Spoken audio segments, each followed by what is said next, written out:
Go, let's go. Did you? Yes. Buenos dias, buenos dias, buenos dias, buenos dias, buenas noches, and what a rainy day. Jesus, just kind of You rainy. guys have no idea. No I almost idea. thought it was nighttime. I think I went to sleep an extra half hour just because of that reason. It was that crazy. We're like in the midst of either hurricane, non-hurricane, tropical rain, non-tropical rain.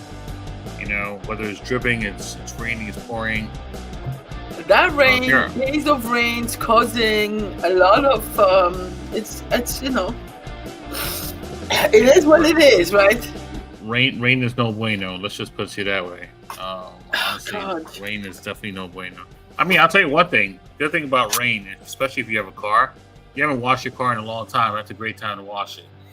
I mean, I'll take out some of that dust that you. That's true. Go out there with the brush in the bucket, put some soap in that bad boy, get your raincoat on, and start scrubbing. That's it. Yeah. Not even your raincoat. Just go out if it's warm enough. Go out there with your bathing suit. Damn sure ain't warm enough outside right now. It is not freaking cold. I just came in from that, and it's cold. That water hits you. It feels like you're getting hit by ice cubes. I want to talk to building owners that have like those big office buildings. You hear my voice? I'm like, please, do not have the air conditioning at 59 degrees. Where people coming from outside pouring rain are fully, wet and have to stay in those offices. The blasting AC. This is what happened. 100% true. Oh my God. What's up, Kika? What up, Kika? Oh, Kika. What is that for? This is a photo of Kika and me and her sister when they were like little lady. Oh, so cute. Little ones. Little tinies. I know. So it's an interesting. We've been putting out small fires since this morning. Forest is having issues with Con Ed. It's great. We just have some. We had some waterproofing in our Jackson Heights office. Doesn't mean like the waterproofing is doing anything right now. It's great. I think I should go to Home Depot. What's that thing? The ceiling thing that I keep seeing in infomercials. Oh my God! That you can seal a boat. You can seal a They put a screen door as the base of a boat, and then they spray painted the entire thing, and it freaking floated. Yes. I think that's what we need to put in there. Amazing. Anyway, oh my God. Well, it's a great day. I mean, listen, it's been a good week so far. Honestly, I'm enjoying it. Although the weather's kind of crazy, the trainings have been good this week as well. The customers I've been speaking to have been good as well. Look, the inventories are low, but we're trying to make that up. We're trying to make sure that it goes back up again. I think the word for the week is do not get distracted by all those news of those lawsuits that happen with NAR and settlements and this and that. Let's not get distracted, with let's keep churning. Yes, rates are still high. We know that. It's been months. Let's keep working. That's all I have to say to you guys. And there is look, 3 more months till the end of the year. Oof. All right. Last week what are we? We're like 2 days away to have 3 more months to go. Yeah, so let's give it a push. Last week we gave out a little outline of what can be done. Let's do it. The year is not over. Let's get ready for next year. That's basically the mentality we should have. Absolutely. And then kind of blessing, which today is let's discuss like what real estate, the opportunities that were brought on to us as agents, especially like right now for me, I had investments, I don't have any, but for you guys, you're in the middle of it and you're doing your thing, and it's like, bravo, Huh?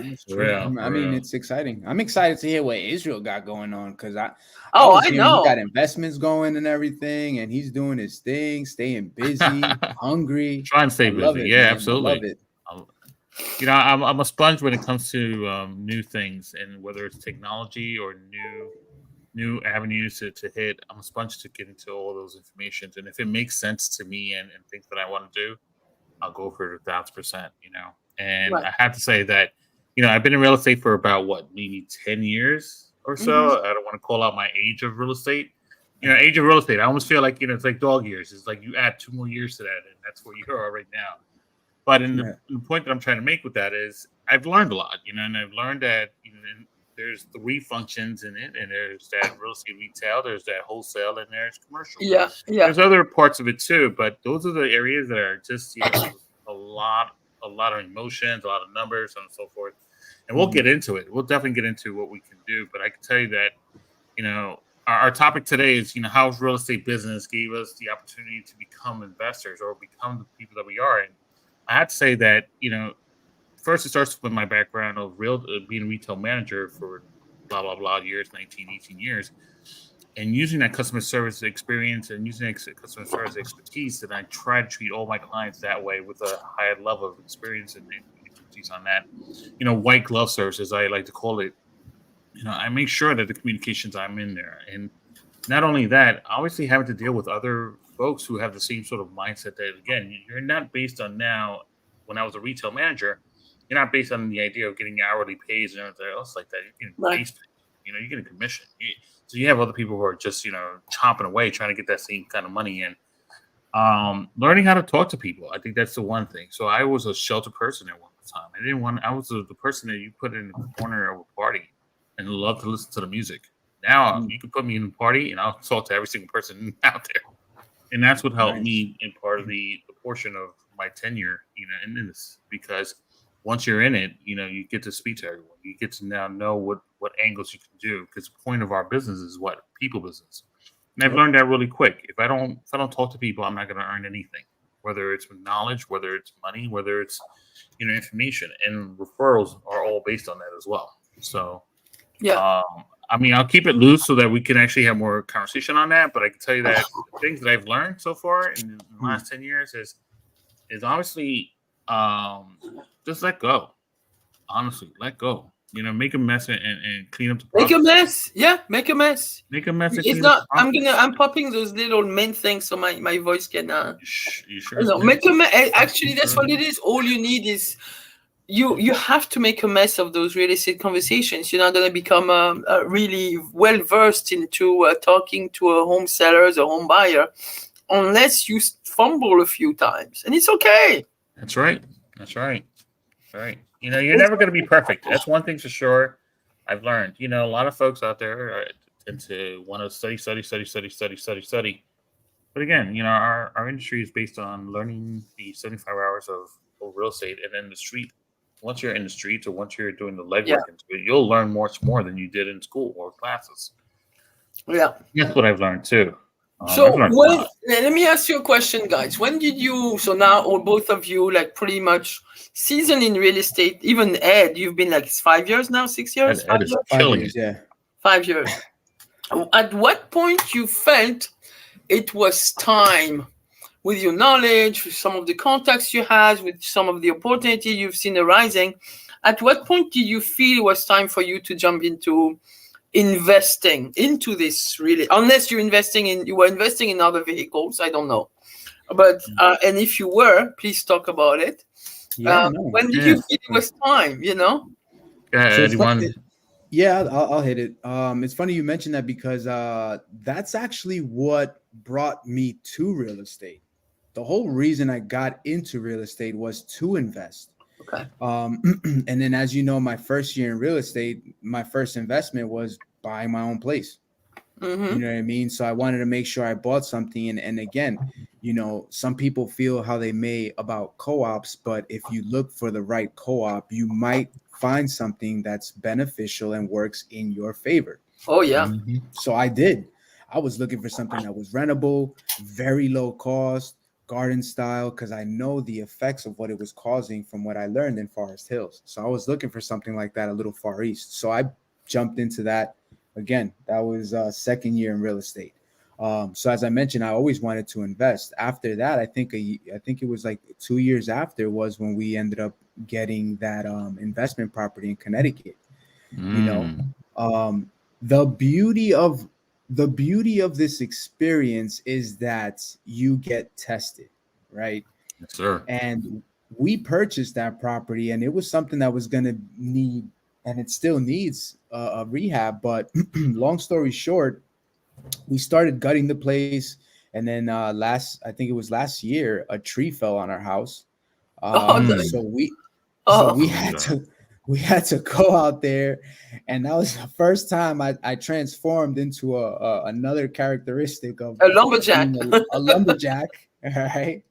So, it was a fun experience. And again, you get tested, right? You get tested. Your emotions get tested, right? We weren't planning on a tree falling on our house so that now we can accrue more expenses. That wasn't the idea. Right. But the beauty of real estate is that it holds value and it continues to build value. So even though we purchased whatever we did in the condition that it's in right now, we could probably get our money back. Like we could probably sell it in the condition as is and make our money and walk away as if nothing happened.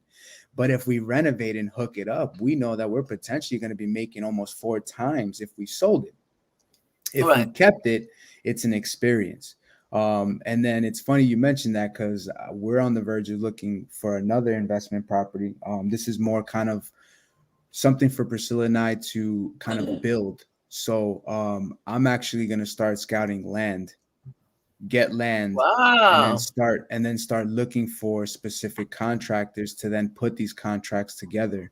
Because I did take some courses on when you're an investor and you're building against time. You need these projects to finish within a certain period of time so that you can put it on the market, because on the market, it may take, 3 months to sell, right? So your window could potentially be anywhere between 6 to 9 months, ideally. And if projects take longer, somebody's got to pay, right? So you need to implement these type of contracts. Those building loans are not waiting. Yeah. They're not going to wait. Yeah, so you got to make sure that you draft contracts as well to protect yourself. So if in the delay of something, for example, if they delay the project, now you're charging them X amount of dollars on a weekly basis, hell, on a monthly basis, if they don't finish the project, on a daily basis, if you want to get real, I guess, yeah. You know what I mean? So that's what we're going to be looking for next. Ideally, I want to say if we can set a time frame on it, because everything has to be, within reason. It has to be tangible. You have to put a time limit on it. So ideally, coming into the summer of next year, I do want to be in the position where I can buy like a nice big property piece of land. And the minute things start to kind of fluffing up and prices of, for example, materials start to drop, I'm not expecting them to drop the way people expect the housing market to drop. I'm just saying the cost of material can probably go down, a good amount. So as that occurs, that's kind of our plan. So I think in time, I think it's perfect. It's going to work out perfectly. Did you take advantage of, with your better knowledge of how purchasing real estate work, did you take advantage of using lower down payments? So the other property that we purchased was an all cash purchase, because that property wasn't going to be mortgageable. So that was all cash. Moving forward, I would have to look into it. For example, if I'm buying land, what I mean? I don't know how that would work. Right.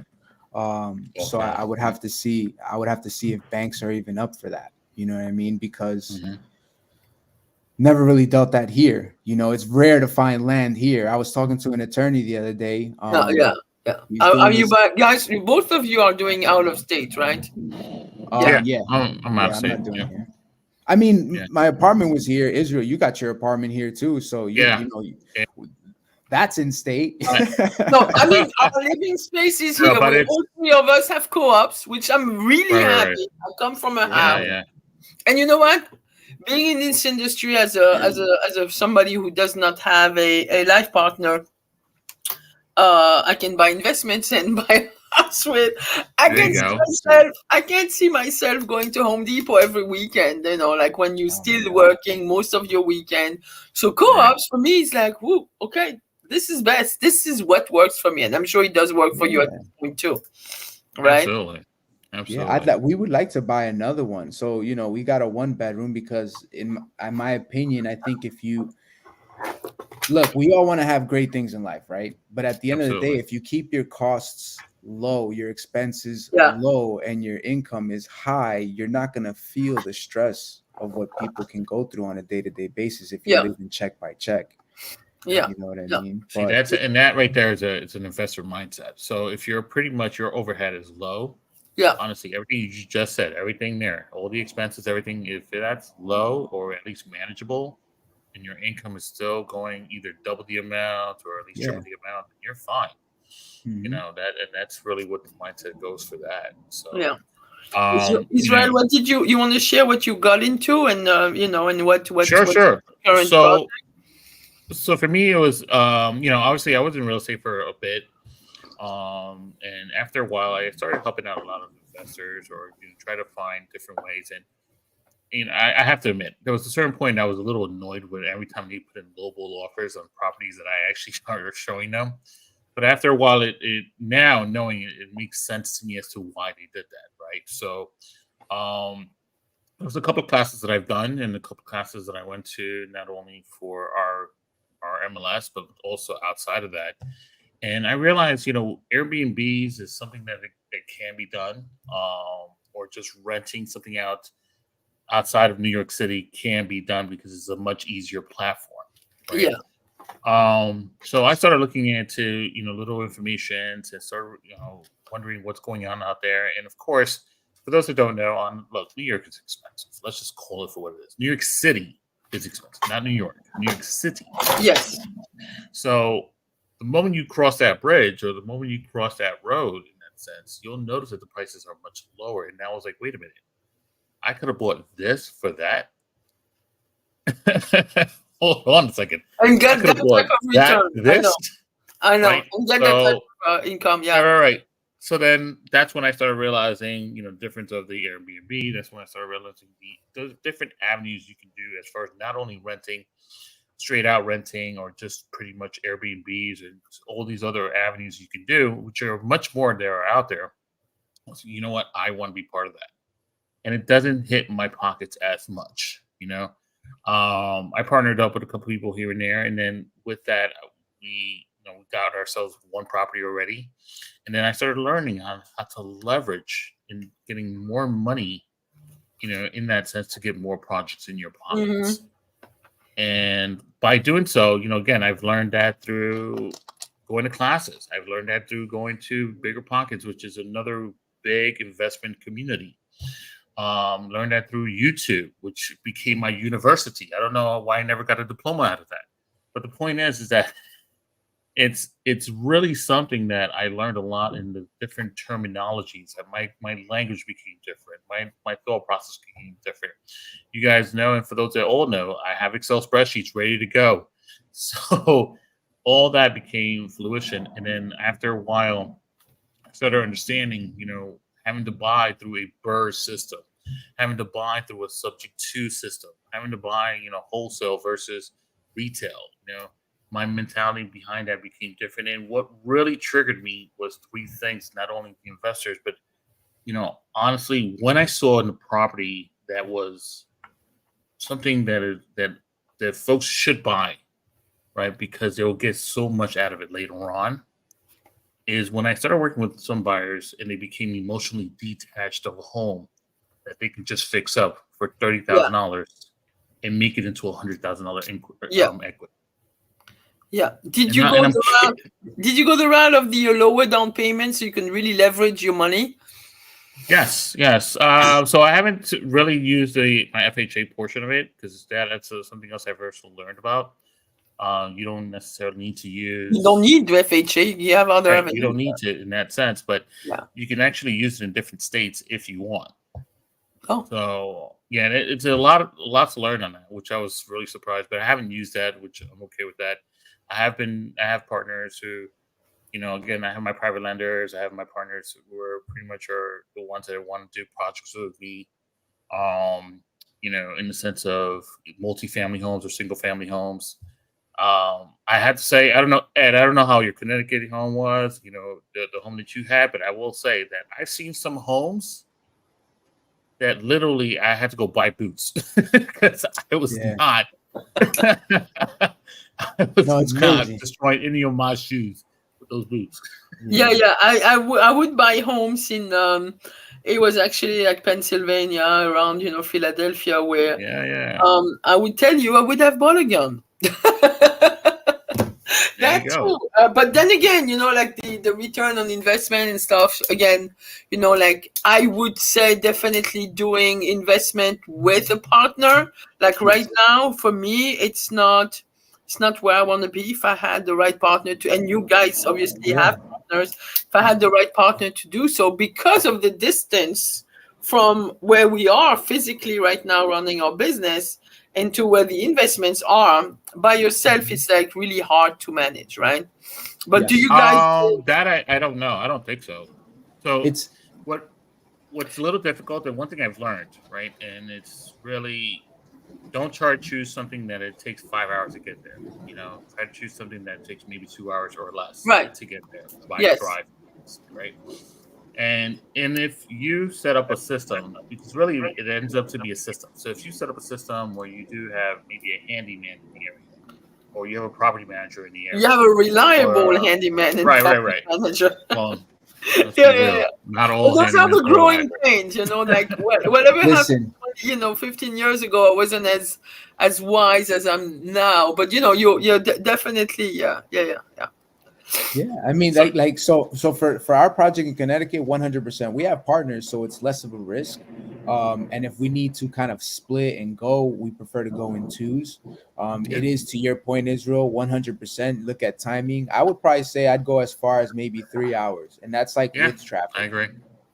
You know what I mean? Because without traffic, it's probably going to be 2 hours, 2.5 hours. Yeah. You know what I mean? But our property in Connecticut from Queens is about an hour away, maybe an hour and 20 minutes with traffic. You know what I mean? So it's super close. You can go there and have a day trip if you wanted to, But for that trip, it does get a little crazy because we are in the process of, like I said, since we're trying to renovate, we need to find contractors that are willing to cross a river to work on our property and then bring material to work on our property. And now we have to kind of figure out this way to now haul material down the river to get to this property to then do yeah. That's so how it is. Wow. That's how we would have to do it. Now, so that's remote. You're in the middle of the jungle. What happened? Sounds like you're in the Mississippi. It feels like it, but we're not. I thought the Amazon River. When you say cross the river, hold down that. Wow. You know what it is? So it's, long story short, people bought properties over there in the 80s. They wanted to basically kind of, I guess, isolate themselves from go up the grid mainland. Yeah, that's what they wanted to do. So there was a set of houses, which for the most part, they sell within family. We got lucky with this one because when they put it up for sale, nobody else wanted to buy it. So he said, well, I need to get rid of it. And then they publicly put it on the market. We just happened to snag it. But that property is unique. Now, if we get to know the community and the neighbors, there's ways to get through it. Behind our house is a train tracks that were used back in the days to haul minerals from the north down towards basically the city, New York City, further down. So after the tracks, it's a state park. So there's no properties there. So it's all like just greenery, behind it. Mm-hmm. So it does feel like you're off the grid, but you're really not off the grid. There's just a river that's dividing you, and then you're on the other side of town, So our thing is to try to figure out how to get over there. Now, we may use the train tracks because it's right behind our house. The same thing. The only thing is that that's what we need. And we heard that there's a neighbor that has it. So, we're in the middle of mingling and meeting some of the other neighbors, getting to know more of the history about the town, how it came about, how the people got there. It's very interesting what you learn, but it is tricky. It's hard. Like we've reached out to contractors and everything, and they're like, no, I don't work on that side. You know what I mean? And it's just like, damn. So are you guys looking to also Airbnb and do like some sort of eco vacation type of thing, or that was the whole goal of it. The whole goal of it was to create kind of like a little retreat, couple getaway, family getaway, retreat getaway, where it almost gives you the feeling of like an all-inclusive resort. So we were gonna set it up so that you have a nice little swimming area, but it's a natural man-made, beach-looking setting. We had the docks there, we had water activities, we got a boat, we got the jet ski, the wakeboarding, we have the water tubing. So the whole thing was supposed to give you like this resort feel. You're off the grid, and then it would have different packages if we needed people to be there, or maybe some discounts, because we did also meet some of the other businesses that are on the river, and they're 2 restaurants. You know what I mean? So like, there's things that we can now. So you have, it's an upswing. It's a lot of opportunity right there. Yeah, a lot of opportunity. But again, in this particular property, it's bigger than what we thought it was gonna be. But we're gonna see how the future unfolds. We got this one guy that we're trying to get out there now. So if we can get him to do it, that's it. Come next year, it'll be up, because a lot of the other stuff we can handle. We just need him to take care of more of like the structural stuff of the house. Okay. Yeah, there you go. Somebody that knows the pretty much, not all states are the same, so everybody has different laws or permit laws and so on and so forth. So and for you, Israel, you're doing short-term rentals, right? Short-term, medium. Short-term, medium. So, where did you buy out at? Philadelphia is my area that I'm actually buying, and then really? We're also looking at different areas as well. We're outside of that, but pretty much it's definitely short term, medium, and depending on where it's located, it could be a long term version of it, because again, there's 2 ways. It's either flip and fix, or fix and flip, or you do buy and hold. Yeah. So in today's market, the way the interest rates are running around and playing like the little trying to get the lowest market out there, or the lowest number, sometimes you could just do a buy and hold real quick and hold it out for a couple of years. Yeah. So for me, and Ed, I don't know how you feel this way, but when buying a property, honestly, I go through this entire calculation in my mind, because it makes sense, a year or 2 from now to do this, right? Yeah. There's a lot of information that I go through before I even say, I want this one, let me go forward with this one. Yeah. Did you guys specifically wanted that type of product, or the opportunity fell on your lap? So for me, and I'll just use it real quick. Me, no. I honestly wanted that kind of product. Okay. Just to start off. I'm not a fan of actually dumping into the mud and finding out how the hell to get out. I like to know, I like to know my exit plan first before I even get into it. So I want to make sure everything's the right way. Funny you mentioned that. We wanted something along the water, because I just love the water. So I've always spoken about that. And then the opportunity kind of did fall on our lap, because our partners, which is also a close friend of ours, he had reached out to us, and he was like, look, this is property. This is here. This is where it's at. This is how much it is. What do you guys think? We checked it out, and we fell in love with it. So, it's a bigger job than what we were expecting, but we're going to see how it plays out, because at the end of the day, it's still developing equity in the property.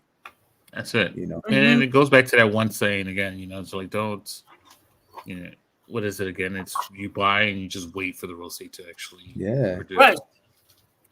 And that's, we all went to a couple of classes ourselves and learned some of that stuff. And when I saw people actually using their money, that's not going straight to stocks or not going straight to especially the stocks right now. Not always the best option. Some people have a lot of money, but the time it's right now is the time to buy. Right. Always. Definitely. The way the market looks right now, buy it up. Buy whatever you can. All right. But for every same penny, thing goes for every dollar. Are you guys doing a little bit of the stock market? Yes. Yeah, a little bit. Yeah. Well, as you guys already know, I've always take out 5% of all my commissions to buy EXPI stock, and we're getting it at a 10% discount. So I bought a shit ton of it.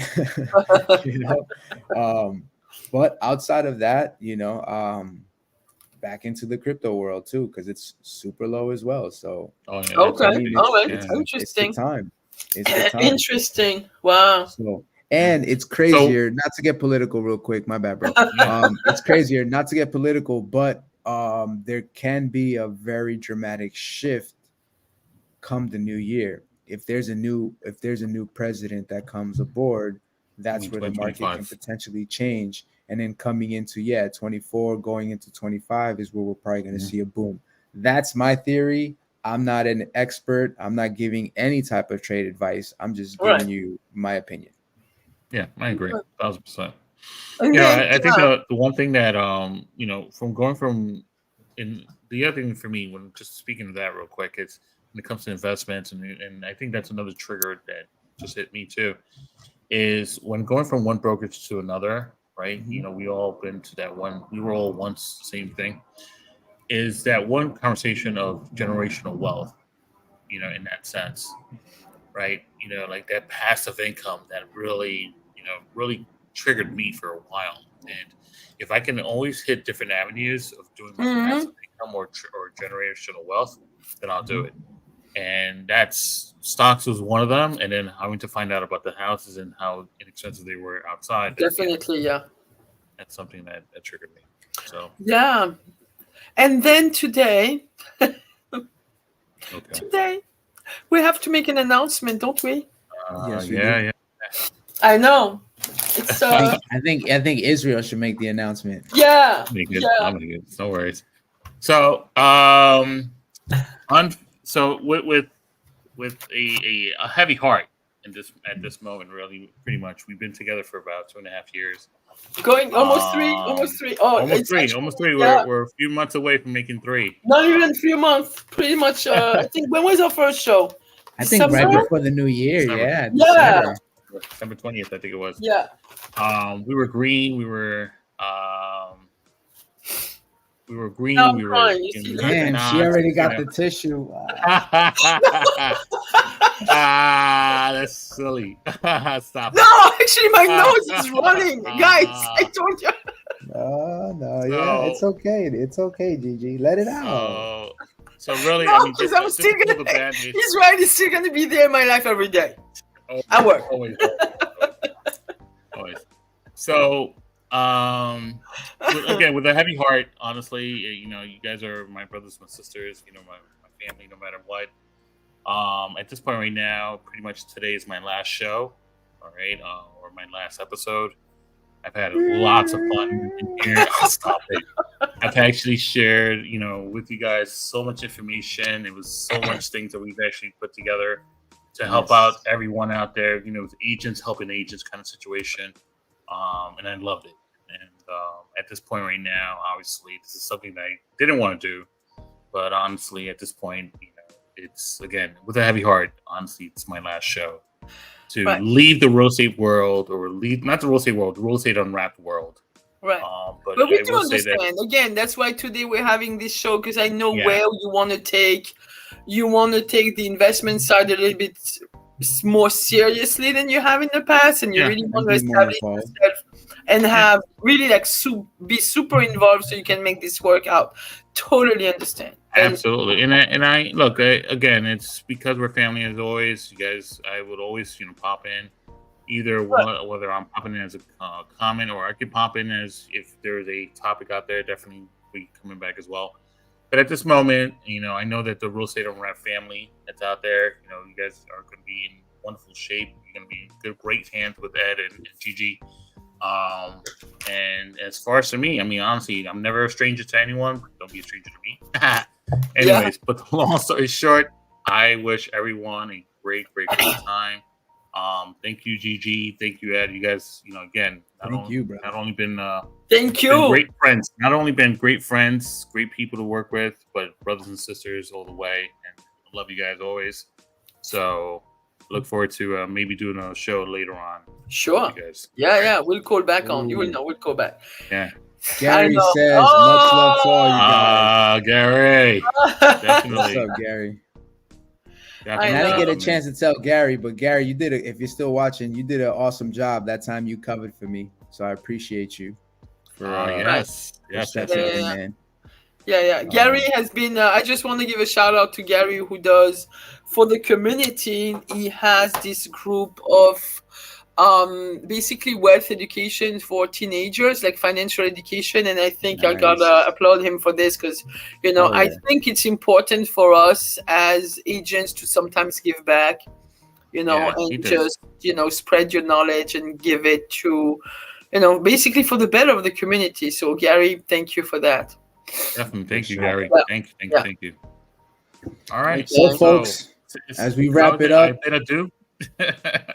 as we wrap it up, Israel, it was a pleasure having you on, brother. We're not stopping. We're going to keep on moving, but you are always welcome, man, to tune back in. If there's any topics, we'll definitely invite you on.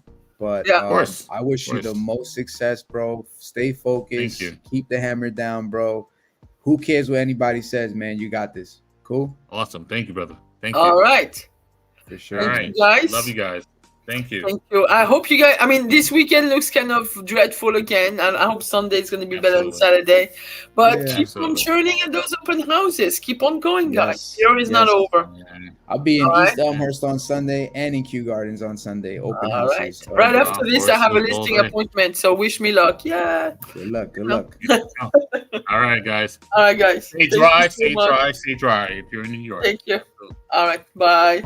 Take care, everybody. Have a great weekend.